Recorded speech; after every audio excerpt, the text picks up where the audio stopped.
अस्सलाम वालेकुम दोस्तों, की हाल ने? ठीक हो? तबीयत से सही है। अज के ब्लॉग के अंदर असी तुहानू लैके चलते हैं एक मोटर चलानी इन्वेटर ला के, तो इंशाअल्लाह वो सारा तुहानू विखाते हैं। आ साडी फैक्ट्री है, मैं एक इलेक्ट्रीशियन हाँ। तो चलो चलते हैं, जाके अपना काम करते हैं। तो अस्सलाम वालेकुम दोस्तों, आ साडा इन्वेटर है D700 नवा असी मंगवाया।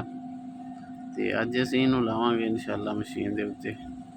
तुसीं आज देख सकते हो, ये कोई 2.5-3 लाख का होना है। तो है जी सारी डिटेल तुसीं देख सकते हो। 7.5 किलोवाट का है इन्वर्टर है। इनपुट लोड आउटपुट लोड हर चीज़ ये उत्ते नोट है।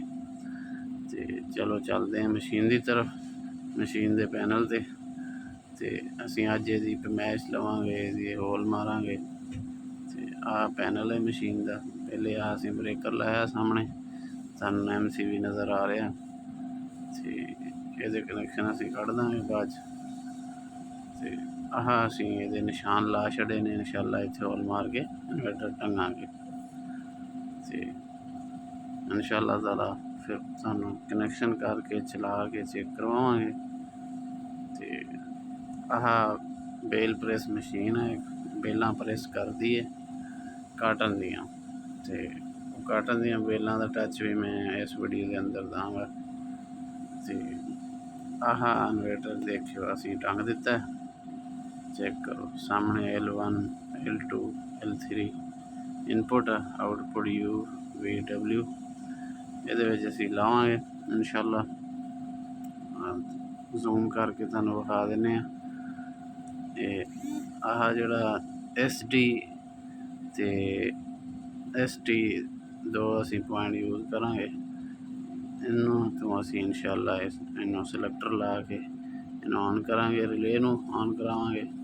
उस तो बाद जिहड़ा वा आ चेक करो असी इहदी कनैक्शन करते ने। तो इनपुट आउटपुट तारा ला के मोटर में चला छड़िया। तो आ सामने तुसीं रिले भी तुहानू मैं चेक करवाना इंशाअल्लाह। असी इहदा हुण प्रोग्राम कर रहे हैं। मोटर 5.5 किलोवाट की मोटर है, ਉਹਦਾ वोल्टेज करंट हर उस तो बाद असी इनू चला के भी चेक करावांगे तुहानू इंशाअल्लाह। तो वीडियो के नाल बने रहो। इंशाअल्लाह मैं जूम करके वो पॉइंट भी दसांगा जिथों ये ऑन होंदा है।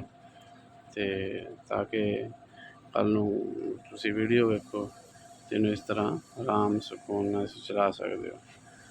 असी इहदे रिले भी ऑन कराई है, सिलेक्टर तो रिले ऑन होंदी है। रिले चो असी दो तारां कढ़ियां ने, वो एक तार असी लाई है SD ते और दूसरी असी फॉरवर्ड ते लाती है। बस जस्ट बहुत ईजी है, बहुत आसान है। इंशाअल्लाह तुसीं सारे आराम और सुकून नाल इनू कर लोगे। तो मित्सुबिशी दा ये इन्वर्टर आ। तो आ चेक करो ये प्रोग्राम सारे असी चेक करवा रहे हैं।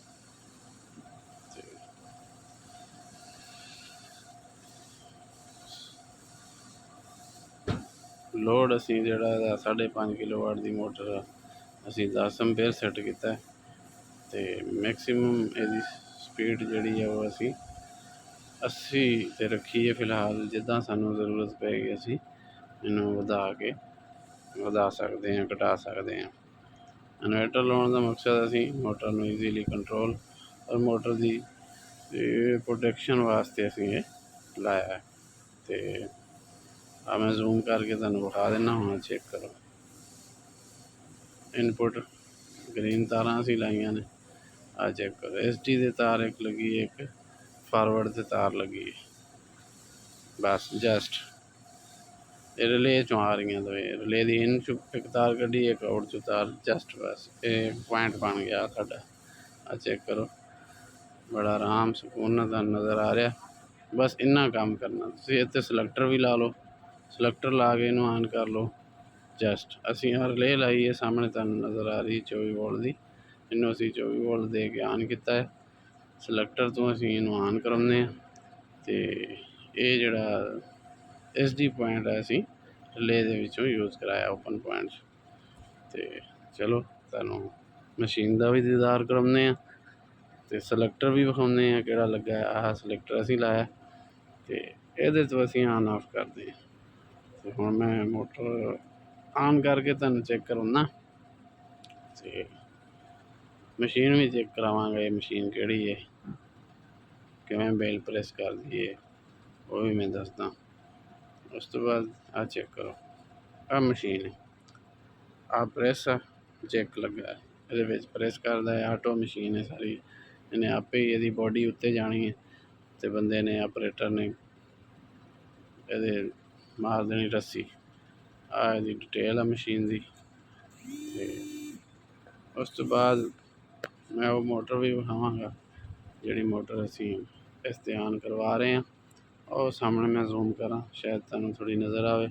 5.5 ਕਿਲੋਵਾਟ ਦੀ ਮੋਟਰ ਕੰਡੈਂਸਰ, ਇਹ ਕਾਟਨ ਨੂੰ ਖਿੱਚਦੀ ਹੈ ਮੋਟਰ ਤੇ ਉਸ ਮੋਟਰ 'ਤੇ ਅਸੀਂ ਇਹ ਇਨਵੇਟਰ ਲਾਇਆ। ਆ ਮਸ਼ੀਨ ਤੁਸੀਂ ਵੇਖ ਲਈ। ਚਲੋ ਹੁਣ ਮੈਂ ਸਿਲੈਕਟਰ ਤੋਂ ਆਨ ਕਰਕੇ ਵਿਖਾਉਂਦਾ ਤੁਹਾਨੂੰ। ਇਨਸ਼ਾਅੱਲਾ ਅਸੀਂ ਇਹਦਾ ਸੈਟਿੰਗ ਪੂਰੀ ਕਰਤੀ ਅਲਹਮਦੁਲਿਲਾ। ਇਸ ਟਾਈਮ ਮੋਟਰ ਚੱਲ ਰਹੀ ਹੈ, ਚੈੱਕ ਕਰੋ। ਤੇ ਹੁਣ ਮੈਂ ਇਹਨੂੰ ਬੰਦ ਕਰਦਾ, ਚੈੱਕ ਕਰੋ। ਆਨ ਕੀਤਾ, ਫ੍ਰੀਕੁਐਂਸੀ ਵੱਧ ਗਈ 52 ਫ੍ਰੀਕੁਐਂਸੀ ਫਿਲਹਾਲ ਚੱਲ ਰਹੀ ਹੈ। ਹੁਣ ਮੈਂ ਜ਼ੂਮ ਕਰਾਂ, ਚੈੱਕ ਕਰੋ। ਤੇ ਉਸ ਤੋਂ ਬਾਅਦ ਮੈਂ ਉਹ ਸਾਹਮਣੇ ਸਿਲੈਕਟਰ ਲੱਗਾ, ਇੱਥੋਂ ਮੈਂ ਇਹਨੂੰ ਬੰਦ ਕਰਾਂਗਾ। ਇਹ ਬੰਦ ਕਰਤਾ, ਆ ਚੈੱਕ ਕਰੋ ਰਿਲੇ ਬੰਦ ਹੋ ਗਈ ਤੇ ਜ਼ੋਰੇ ਮੈਂ ਔਨ ਕੀਤਾ ਹੈ, ਰਿਲੇ ਜ਼ੋਰੇ ਔਨ ਹੋ ਗਈ ਹੈ। ਇਸ ਤਰ੍ਹਾਂ ਤੁਸੀਂ ਜਿਹੜਾ ਵਾ ਆਰਾਮ ਸਕੂਨ ਨਾਲ ਇਨਵੇਟਰ ਨੂੰ ਲਾ ਸਕਦੇ ਹੋ। ਤੇ ਇਹ ਸੀ ਅੱਜ ਦੀ ਵੀਡੀਓ। ਆ ਚੈੱਕ ਕਰਿਓ ਰਿਲੇ ਹੁਣ ਔਨ ਆਫ ਹੋਏਗੀ, ਆਫ ਹੋਏਗੀ, ਫ੍ਰੀਕੁਐਂਸੀ ਵੀ ਡਾਊਨ ਹੋ ਰਹੀ ਹੈ, ਚੈੱਕ ਕਰੋ 28 29 ਚੈੱਕ ਕਰੋ ਡਾਊਨ ਹੋ ਗਈ। ਇਹ ਹੋ ਗਿਆ ਸਾਡਾ ਇਨਵੇਟਰ ਰੈਡੀ, ਮੋਟਰ ਚੱਲ ਗਈ। ਵੀਡੀਓ अच्छी लगी सब्सक्राइब लाइक ज़रूर।